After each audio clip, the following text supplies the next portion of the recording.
नमस्ते दोस्तों, आपका हमारे चैनल पर एक बार फिर से तहे दिल से स्वागत है। आज हम एक ऐसी यात्रा पर निकलने वाले हैं जो शायद आपके जीवन को देखने के नजरिए को हमेशा के लिए बदल दे। हम सब अपनी जिंदगी में शांति, खुशी और सुकून की तलाश में हैं। हम किताबें पढ़ते हैं, ध्यान करते हैं, लक्ष्य बनाते हैं और न जाने क्या क्या प्रयास करते हैं ताकि हम थोड़ा बेहतर महसूस कर सकें।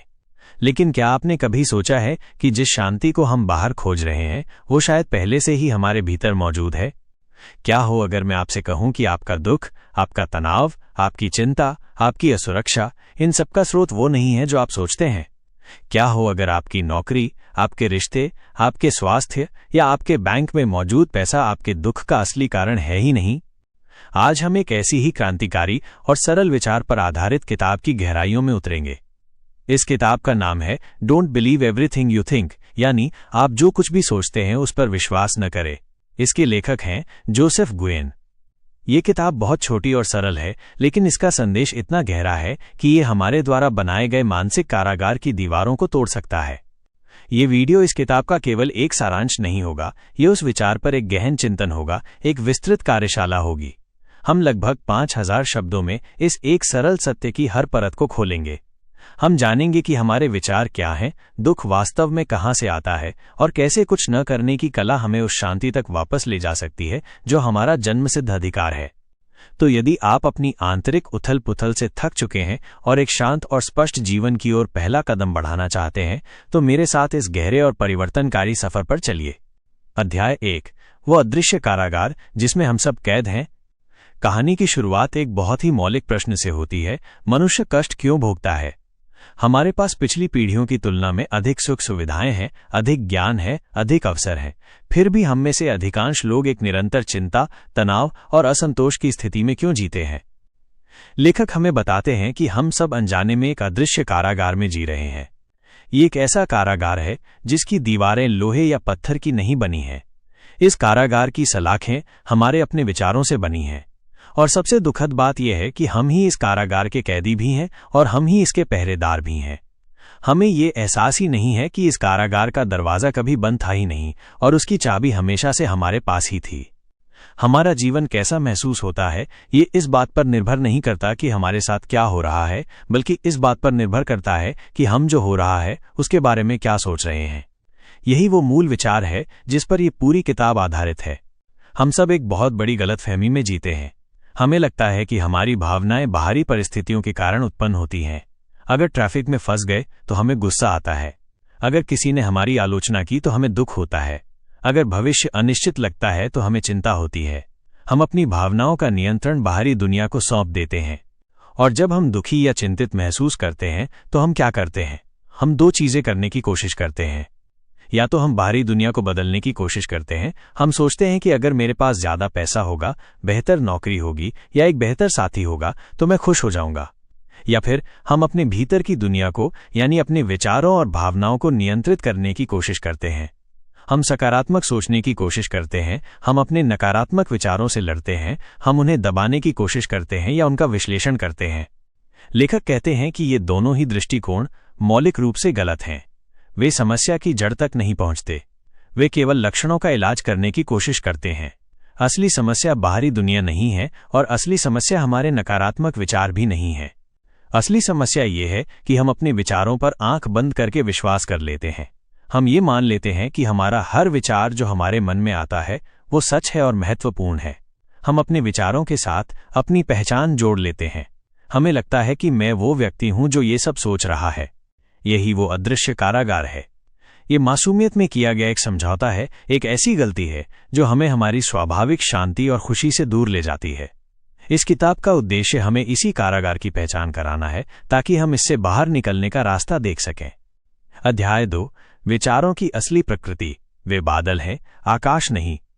इस कारागार से बाहर निकलने के लिए हमें सबसे पहले उन सलाखों को समझना होगा जिनसे ये बना है, यानी हमें अपने विचारों की असली प्रकृति को समझना होगा। हम अपने विचारों के बारे में जो कुछ भी मानते आए हैं वो शायद सच नहीं है। लेखक हमें विचारों को एक बिल्कुल नए दृष्टिकोण से देखने के लिए आमंत्रित करते हैं। पहला सत्य, विचार आपके नहीं हैं और वे व्यक्तिगत नहीं हैं। ये सुनना थोड़ा अजीब लग सकता है, लेकिन इस पर गहराई से विचार करें। क्या आप तय करते हैं कि आपका अगला विचार क्या होगा? क्या आप सुबह उठकर ये योजना बनाते हैं कि आज मैं 10,000 विचार सोचूंगा, जिनमें से 3,000 चिंता के होंगे और 2,000 खुशी के?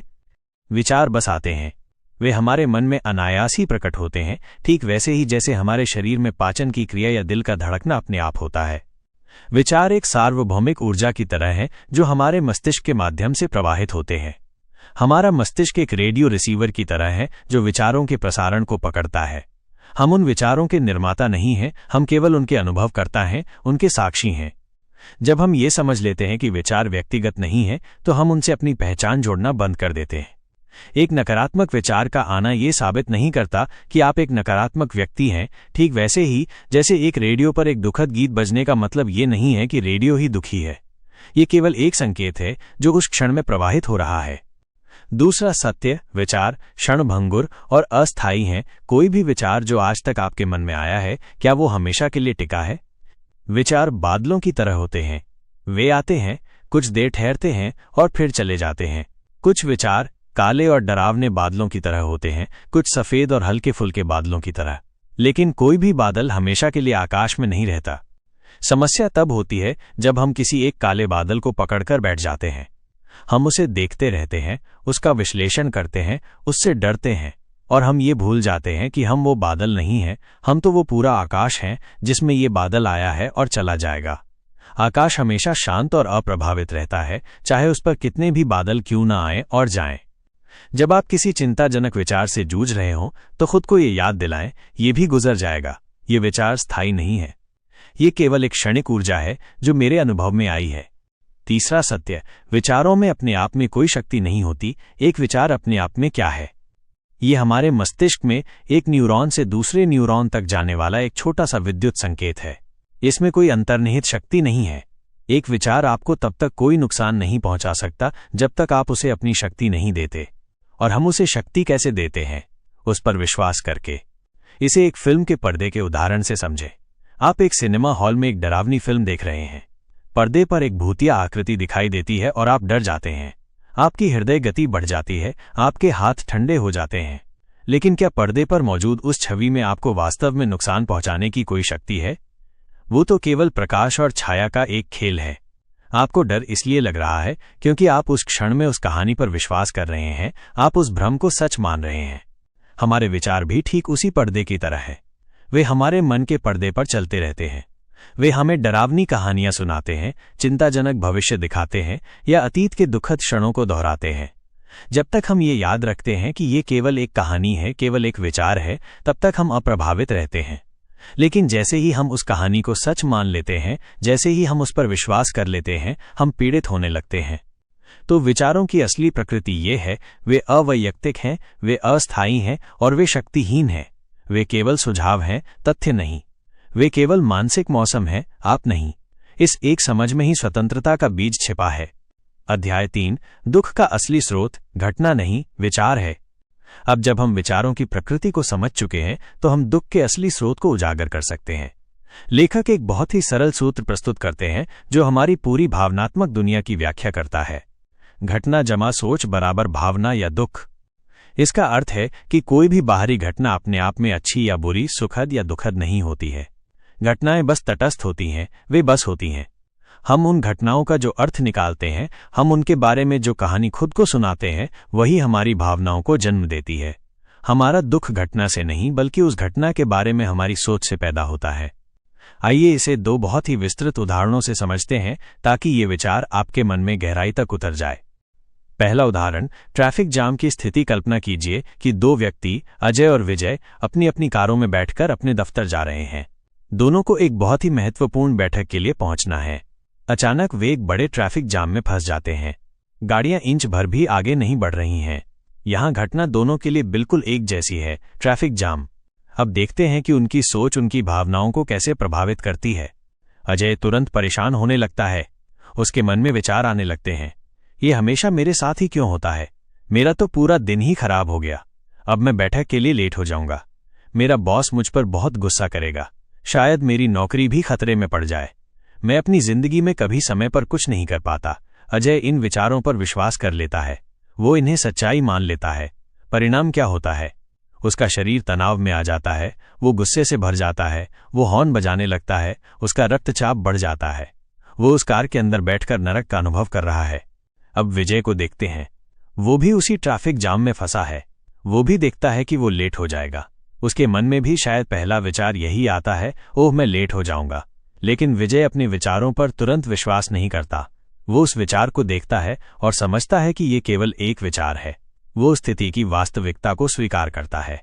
वो सोचता है, ठीक है, मैं ट्रैफिक जाम में हूं, इसे मैं नियंत्रित नहीं कर सकता। गुस्सा करने या चिंता करने से गाड़ियां जल्दी नहीं चलेंगी। मैं इस समय का बेहतर उपयोग कैसे कर सकता हूं? वो अपने बॉस को एक संदेश भेजकर स्थिति के बारे में सूचित कर देता है। फिर वो अपनी पसंदीदा संगीत या एक ज्ञानवर्धक पॉडकास्ट लगा लेता है और आराम से बैठकर उसका आनंद लेने लगता है। परिणाम क्या होता है? विजय शांत और स्थिर रहता है। वो उसी कार में बैठकर एक अपेक्षाकृत शांतिपूर्ण अनुभव कर रहा है। यहां ध्यान देने वाली बात यह है कि घटना दोनों के लिए समान थी, लेकिन उनका अनुभव बिल्कुल अलग था। उनके अनुभव का अंतर ट्रैफिक जाम ने नहीं, बल्कि ट्रैफिक जाम के बारे में उनकी सोच ने पैदा किया। अजय अपने विचारों से लड़ रहा था, जबकि विजय ने अपने विचारों को बस आने और जाने दिया। दूसरा उदाहरण, आलोचना का सामना। कल्पना कीजिए कि एक दफ्तर में दो कर्मचारी, सीमा और रीना, अपने मैनेजर को अपना काम दिखाते हैं। मैनेजर दोनों के काम में कुछ गलतियां निकालता है और उन्हें सुधारने के लिए कहता है। यहां भी घटना दोनों के लिए एक जैसी है, काम में आलोचना मिलना। सीमा इस आलोचना को व्यक्तिगत रूप से ले लेती है। उसके मन में विचार आते हैं, मुझसे हमेशा गलती हो जाती है, मैं इस काम के लिए काबिल ही नहीं हूं। मैनेजर सोचते होंगे कि मैं कितनी बेवकूफ हूं, शायद मुझे नौकरी से निकाल दिया जाएगा, मैं कभी कुछ सही नहीं कर सकती। सीमा इन विचारों को सच मान लेती है। परिणाम क्या होता है? वो उदास हो जाती है, उसका आत्मविश्वास टूट जाता है और वो अगले कई दिनों तक उस घटना के बारे में सोच सोचकर दुखी होती रहती है। अब रीना की प्रतिक्रिया देखते हैं। वो भी वही आलोचना सुनती है। उसके मन में भी शायद क्षण भर के लिए निराशा का भाव आता है, लेकिन वो उस भावना को अपने ऊपर हावी नहीं होने देती। वो सोचती है, ठीक है, मेरे काम में कुछ कमियां हैं। ये आलोचना मुझे बेहतर बनने में मदद करने के लिए है। ये मेरे काम पर एक प्रतिक्रिया है, मुझ पर एक व्यक्तिगत हमला नहीं। मैं इन गलतियों से सीखकर अगली बार और भी अच्छा काम करूंगी। रीना इन विचारों को चुनती है। परिणाम क्या होता है? वो प्रेरित महसूस करती है। वो उन गलतियों को सुधारती है और भविष्य के लिए एक महत्वपूर्ण सबक सीखती है। इन दोनों उदाहरणों से ये बिल्कुल स्पष्ट हो जाता है कि हमारा भावनात्मक जीवन बाहरी घटनाओं से नहीं, बल्कि उन घटनाओं को दिए गए हमारे अर्थ से नियंत्रित होता है, और ये अर्थ हमारी सोच से पैदा होता है। लेखक इसे एक मासूमियत भरी गलतफहमी कहते हैं। हम जानबूझकर दुखी नहीं होना चाहते, हम बस अनजाने में मासूमियत में अपने ही विचारों को सच मानकर खुद को दुखी कर लेते हैं। अध्याय 4, परम समाधान, कुछ न करने की अद्भुत कला। अब तक हमने समस्या को समझ लिया है। हमने ये जान लिया है कि दुख का स्रोत हमारी सोच पर हमारा विश्वास है। तो अब सबसे बड़ा सवाल यह है कि इसका समाधान क्या है? हम अपने विचारों पर विश्वास करना कैसे बंद करें? यहीं पर यह किताब सबसे क्रांतिकारी और सबसे सरल समाधान प्रस्तुत करती है। समाधान है कुछ भी न करना। ये सुनने में बहुत अजीब लग सकता है, क्योंकि हमें हमेशा कुछ करने के लिए ही सिखाया गया है। जब हम चिंतित होते हैं तो हमें कहा जाता है कि सकारात्मक सोचो। जब हम दुखी होते हैं तो हमें कहा जाता है कि अपना ध्यान कहीं और लगाओ। हम हमेशा अपनी आंतरिक स्थिति को ठीक करने के लिए किसी न किसी गतिविधि में लगे रहते हैं। लेखक कहते हैं कि यही गतिविधि ही समस्या है। जब आप अपने नकारात्मक विचारों से लड़ते हैं या उन्हें बदलने की कोशिश करते हैं, तो आप अनजाने में उन्हें और अधिक महत्व और ऊर्जा दे रहे होते हैं। आप अपने मन को ये संदेश दे रहे होते हैं कि ये विचार बहुत महत्वपूर्ण और खतरनाक हैं और इनसे छुटकारा पाना आवश्यक है। ये आग में घी डालने जैसा है। असली समाधान है अपने विचारों के साथ कुछ न करना, उन्हें बस आने देना, उन्हें बस रहने देना और उन्हें बस जाने देना, बिना किसी हस्तक्षेप के, बिना किसी निर्णय के, बिना किसी लड़ाई के। इस अवधारणा को समझने के लिए लेखक एक बहुत ही सुंदर रूपक का उपयोग करते हैं, एक स्नो ग्लोब का रूपक। कल्पना कीजिए कि आपका मन एक स्नो ग्लोब की तरह है, कांच का एक गोला जिसके अंदर पानी और कृत्रिम बर्फ के कण हैं। जब स्नो ग्लोब शांत रखा होता है तो सारे बर्फ के कण नीचे बैठ जाते हैं और अंदर का पानी बिल्कुल साफ और पारदर्शी होता है। आप उसके आर पार साफ देख सकते हैं। यह आपके मन की स्वाभाविक अवस्था है, शांत, स्थिर और स्पष्ट। अब कल्पना कीजिए कि आप उस स्नो ग्लोब को जोर से हिला देते हैं। सारे बर्फ के कण पानी में घूमने लगते हैं और पानी पूरी तरह से धुंधला और अशांत हो जाता है। अब आप उसके आर पार कुछ नहीं देख सकते। ये तब होता है जब आप अपने विचारों में उलझ जाते हैं, जब आप अपनी सोच को बहुत गंभीरता से लेते हैं। आपका मन अशांत और भ्रमित हो जाता है। अब उस धुंधले पानी को साफ करने के लिए आप क्या करेंगे? क्या आप उस गोले के अंदर हाथ डालकर उन कणों को पकड़ने की कोशिश करेंगे? क्या आप उसे और जोर से हिलाएंगे ताकि कण बैठ जाएं? ये सारे प्रयास स्थिति को और भी खराब कर देंगे। पानी को साफ करने का एकमात्र तरीका है, उस स्नो ग्लोब को बस एक मेज पर रख दीजिए और उसे अकेला छोड़ दीजिए। कुछ मत कीजिए। गुरुत्वाकर्षण के प्राकृतिक नियम के कारण सारे बर्फ के कण धीरे धीरे अपने आप नीचे बैठ जाएंगे और कुछ ही क्षणों में पानी फिर से पूरी तरह से साफ और पारदर्शी हो जाएगा। हमारा मन भी ठीक इसी तरह काम करता है। जब हमारा मन विचारों के बवंडर से अशांत हो तो उसे शांत करने का सबसे अच्छा तरीका है कुछ न करना। अपने विचारों से लड़ना बंद कर दीजिए। उनका विश्लेषण करना बंद कर दीजिए। उन्हें सही या गलत ठहराना बंद कर दीजिए। बस एक कदम पीछे हट जाइए और उन्हें एक साक्षी की तरह देखिए। जब आप ऐसा करते हैं तो आप अपनी सोच को ऊर्जा देना बंद कर देते हैं और बिना ऊर्जा के विचार अपनी शक्ति खो देते हैं और प्राकृतिक रूप से शांत हो जाते हैं, ठीक उसी स्नो ग्लोब के कणों की तरह। कुछ न करने का मतलब जीवन में निष्क्रिय हो जाना नहीं है।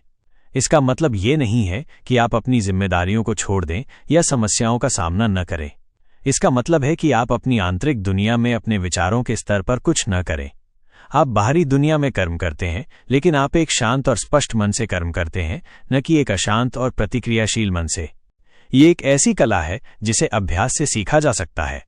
अगली बार जब कोई परेशान करने वाला विचार आपके मन में आए तो अपनी स्वाभाविक प्रतिक्रिया यानी उससे उलझने की प्रतिक्रिया को रोकें। बस एक गहरी सांस लें और उस विचार को देखें। उसे एक बादल की तरह देखें जो आकाश में आया है। उसे कोई नाम न दें, उसे अच्छा या बुरा न कहें, बस उसे देखें और आप पाएंगे कि जैसे वो आया था वैसे ही वो चला भी जाएगा अगर आप उसे पकड़कर नहीं रखेंगे। अध्याय 5। शांति आपकी स्वाभाविक अवस्था है, उसे खोजना नहीं है। इस किताब का एक और गहरा संदेश ये है कि शांति, खुशी और कल्याण कोई ऐसी चीज नहीं है जिसे आपको हासिल करना है या जिसे आपको बनाना है। ये आपकी स्वाभाविक अवस्था है। ये आप पहले से ही हैं। हम अक्सर सोचते हैं कि हमें खुशी पाने के लिए कुछ करना होगा, कुछ हासिल करना होगा, लेकिन लेखक कहते हैं कि ये सच नहीं है। खुशी और शांति हमेशा हमारे भीतर मौजूद है, ठीक वैसे ही जैसे सूरज हमेशा बादलों के पीछे मौजूद होता है। इस रूपक को और गहराई से समझते हैं। आपकी सच्ची प्रकृति, आपका सच्चा स्व सूर्य की तरह है, हमेशा चमकदार, हमेशा गर्म, हमेशा शांतिपूर्ण। आपके विचार बादलों की तरह हैं। कभी कभी आकाश साफ होता है और आप सूर्य के प्रकाश का पूरा आनंद लेते हैं। कभी कभी आकाश में घने काले बादल छा जाते हैं और वे सूर्य को पूरी तरह से ढक लेते हैं। जब आकाश में बादल छाए हों तो क्या इसका मतलब यह है कि सूर्य गायब हो गया है? सूर्य अभी भी वहीं है, अपनी पूरी महिमा के साथ चमक रहा है। वो बादलों से अप्रभावित है। समस्या केवल ये है कि बादल हमारे और सूर्य के बीच आ गए हैं। हमें सूर्य को बनाने की आवश्यकता नहीं है। हमें केवल ये समझने की आवश्यकता है कि बादल अस्थायी हैं। हमें बादलों से लड़ने या उन्हें हटाने की कोशिश करने की आवश्यकता नहीं है। हमें बस धैर्य रखना है और ये जानना है कि हवा के झोंके के साथ बादल अपने आप छट जाएंगे और सूर्य फिर से प्रकट हो जाएगा। ठीक इसी तरह हमें शांति या खुशी बनाने की आवश्यकता नहीं है। हमें केवल अपनी अशांत सोच को, जो बादलों की तरह है, गंभीरता से लेना बंद करना है। जब हम अपनी सोच के साथ उलझना बंद कर देते हैं तो हमारी सोच का मौसम अपने आप साफ हो जाता है और हम अपनी स्वाभाविक शांति और स्पष्टता का अनुभव करने लगते हैं जो हमेशा से वहां थी। ये एक बहुत बड़ा मानसिक परिवर्तन है। हम साधक बनना बंद कर देते हैं और ये महसूस करना शुरू कर देते हैं कि जिस चीज की हम तलाश कर रहे थे वो हम पहले से ही हैं। इससे हमारे कंधों से एक बहुत बड़ा बोझ उतर जाता है। अब हमें खुश रहने के लिए लगातार प्रयास करने की आवश्यकता नहीं है। हमें बस अपनी सोच के रास्ते से हटना है। जब हम इस शांत और स्पष्ट अवस्था में होते हैं तो हमारी सहज बुद्धि और ज्ञान अपने आप सतह पर आ जाते हैं। हम जीवन की चुनौतियों का सामना बेहतर तरीके से कर पाते हैं। हम सही निर्णय अधिक आसानी से ले पाते हैं। हम अधिक रचनात्मक और प्रेमपूर्ण हो जाते हैं। असली बुद्धिमत्ता बहुत अधिक सोचने से नहीं आती, वो एक शांत मन से आती है। इसलिए अगली बार जब आप अशांत महसूस करें तो खुद से ये न पूछें कि मैं शांति कैसे पा सकता हूं। इसके बजाय खुद से पूछें, अभी मैं ऐसा क्या सोच रहा हूं जो मुझे मेरी स्वाभाविक शांति का अनुभव करने से रोक रहा है। ये प्रश्न आपको समस्या के स्रोत यानी आपकी अपनी सोच की ओर इशारा करेगा। और जैसा कि हमने सीखा है, उस सोच के साथ आपको कुछ भी करने की आवश्यकता नहीं है। बस उसकी प्रकृति को पहचानना ही काफी है। अंतिम अध्याय, निष्कर्ष और व्यावहारिक जीवन में इसका उपयोग। तो दोस्तों, हमने don't believe everything you think के इस गहरे और सरल दर्शन की एक लंबी यात्रा की है। हमने सीखा है कि हम एक अदृश्य कारागार में रहते हैं जिसकी सलाखें हमारे अपने विचार हैं। हमने सीखा कि विचारों की असली प्रकृति अवैयक्तिक, अस्थायी और शक्तिहीन है। वे आकाश में तैरते बादलों की तरह हैं। हमने दुख के असली स्रोत को पहचाना, जो बाहरी घटनाओं में नहीं बल्कि उन घटनाओं के बारे में हमारी सोच में निहित है। हमने ट्रैफिक जाम और आलोचना के उदाहरणों से देखा कि कैसे हमारी सोच ही हमारी भावनाओं का निर्माण करती है। हमने परम समाधान को जाना, जो है कुछ न करने की कला। स्नो ग्लोब के रूपक के माध्यम से हमने सीखा कि जब हम अपने मन की उथल पुथल से लड़ना बंद कर देते हैं और उसे बस रहने देते हैं तो वो स्वाभाविक रूप से शांत और स्पष्ट हो जाता है। और अंत में हमने ये महसूस किया कि शांति और खुशी कोई ऐसी चीज नहीं है जिसे हासिल करना है, ये हमारी अपनी स्वाभाविक अवस्था है जो हमेशा हमारे विचारों के बादलों के पीछे मौजूद सूर्य की तरह है। तो अब सवाल ये उठता है कि हम इस ज्ञान को अपने दैनिक जीवन में कैसे लागू करें। इसका मतलब ये नहीं है कि अब से आपके मन में कभी नकारात्मक विचार नहीं आएंगे। विचार तो आएंगे। इसका मतलब ये भी नहीं है कि आप कभी दुखी या चिंतित महसूस नहीं करेंगे। भावनाएं भी आएंगी। अंतर ये होगा कि अब आप अपने विचारों और भावनाओं से डरेंगे नहीं। आप उन्हें एक खतरे के रूप में नहीं देखेंगे। आप उन्हें मौसम की तरह देखेंगे जो आता है और चला जाता है। आप जानेंगे कि आप वो मौसम नहीं हैं, आप तो वो आकाश हैं जिसमें ये सब हो रहा है। जब अगली बार आपके मन में कोई चिंताजनक विचार आए तो अपनी पुरानी आदत यानी उससे उलझने, उसका विश्लेषण करने या उससे लड़ने में पड़ने के बजाय बस एक पल के लिए रुकें, एक सचेत ठहराव लें और उस विचार को बस देखें। उसे एक बाहरी वस्तु की तरह देखें और खुद से धीरे से ये सवाल पूछें, क्या ये सच है? क्या ये एक अकाट्य तथ्य है या ये सिर्फ एक विचार है, एक कहानी है जो मेरा मन मुझे इस क्षण में सुना रहा है? इस एक छोटे से सवाल में, इस एक छोटे से ठहराव में अपार शक्ति है। ये आपको विचार और विश्वास के बीच एक छोटी सी जगह देता है और उसी जगह में आपकी स्वतंत्रता निहित है। ये किताब हमें कुछ नया करने के लिए नहीं कहती। ये वास्तव में हमें कुछ करना बंद करने के लिए कहती है। ये हमें अपनी सोच पर इतनी मेहनत करना बंद करने के लिए कहती है। ये हमें आराम करने और अपनी अंतर्निहित भलाई पर भरोसा करने के लिए कहती है। इस वीडियो को समाप्त करने से पहले मैं आपको कोई जटिल कार्य करने के लिए नहीं दूंगा। मैं आपको केवल एक जागरूकता का अभ्यास करने के लिए कहूंगा। आज के बाकी दिन में बस अपने विचारों पर ध्यान दें। उन्हें देखें जैसे आप सड़क पर चलती गाड़ियों को देखते हैं। कुछ गाड़ियां तेज हैं, कुछ धीमी, कुछ पुरानी, कुछ नई।